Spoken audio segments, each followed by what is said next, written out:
Ishuboy Nungur in the house, back with another Arsenal News episode where, ladies and gentlemen, Florentino Perez yesterday had another interview with El Arguero, and he really has opened up a lot of things which I would want to discuss in this episode. I'm sorry that I could not be live yesterday. Not even did I do any gaming episode, but I think one of those is definitely going to come in. I think I'll try to bring in the gaming episode as well.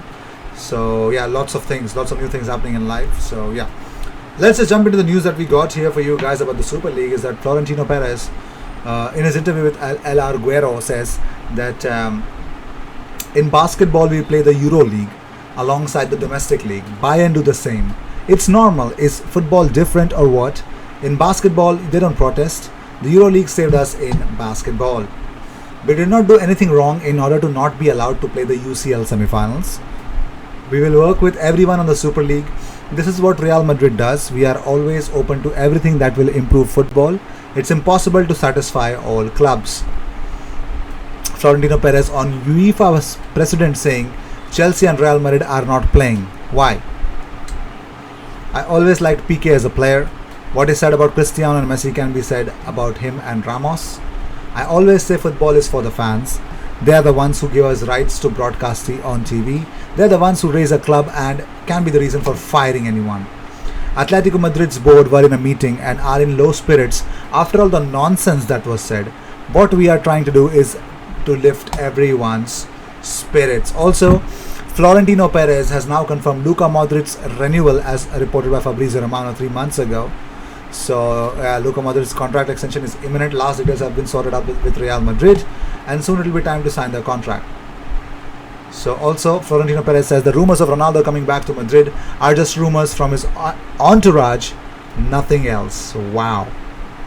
And he also says that Bayern Munich and Paris Saint-Germain joining the Super League was never guaranteed, even though I wanted them to be included. I know Barcelona's members well. 99% of them will choose the Super League over UCL. We did not reach an agreement with Ramos yet. I love him as a son, but I did everything I can for him. The ball is in his court. And talking about Zidane, Florentino Perez says Zidane, you always ask him the same thing about continuing. The one day he will leave, and if he does, he deserves to leave as a legend. Him or we will decide when it is, but he will not wake up in the morning and have been kicked out. He says that we renewed Modric a long time ago, but not with Ramos. I don't know why. And Modric has renewed his contract. He's actually said that. So he says, will there be a transfer window revolution this summer? No, of course not.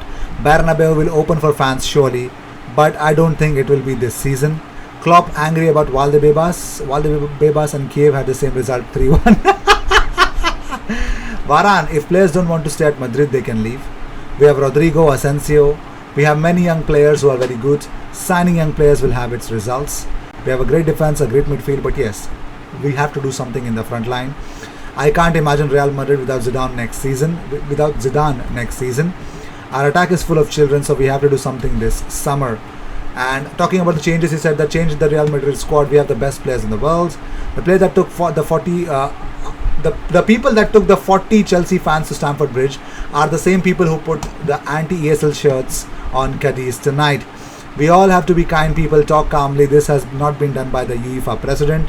Some people have been manipulated, and everyone knows who's responsible for that manipulation.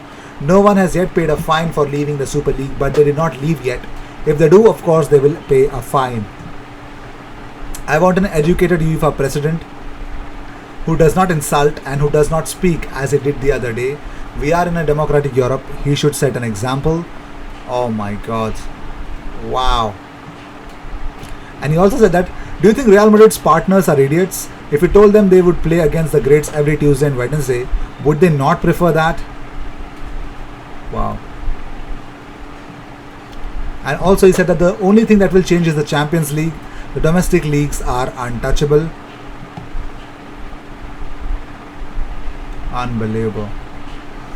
And he's confirmed one thing, all 12 clubs are still on board, no one has left. So they will rather change the format, but no, not bigger things will change. So let us move on with the other things. Now, Arsenal CEO Vinay Venkatesham has been calling Premier League club executives among the 14 today to apologise for his club's actions regarding the European Super League. According to sources, conversations described as rather awkward, but sentiment behind it appreciated. Not aware of any of the other 5 ESL rebels having done the same, but obviously these conversations are private. Clear that action will have to be taken against individuals who broke Premier League regulations by negotiating to play in unsanctioned competitions. Premier League lawyers are looking into that. Wider picture is that it's been a great week for Premier League CEO Richard Masters and Premier League chair Gary Hoffman. Always difficult to rein in Big Six post Scudamore, but ESL episode has affected a huge power adjustment. The Big Six played their biggest card and then croaked. We'll see about that, Sam. We'll see about that. Moving on, so it's official. PSG chairman Nasser El Khelaifi has been elected as the new ESA chairman, replacing Andrea Agnelli from Juventus. So this definitely calls for a power shift, but trust me, let the season get over. They're gonna come back. Wow. Also, Florentino Perez said something. He says, we have been working for many years on this project. Perhaps we haven't known how to explain it. It's not just a few chosen a chosen few. The 15 founding members are those who have earned it, the clubs who have made UCL semi-finals and finals and who have fans all around the world.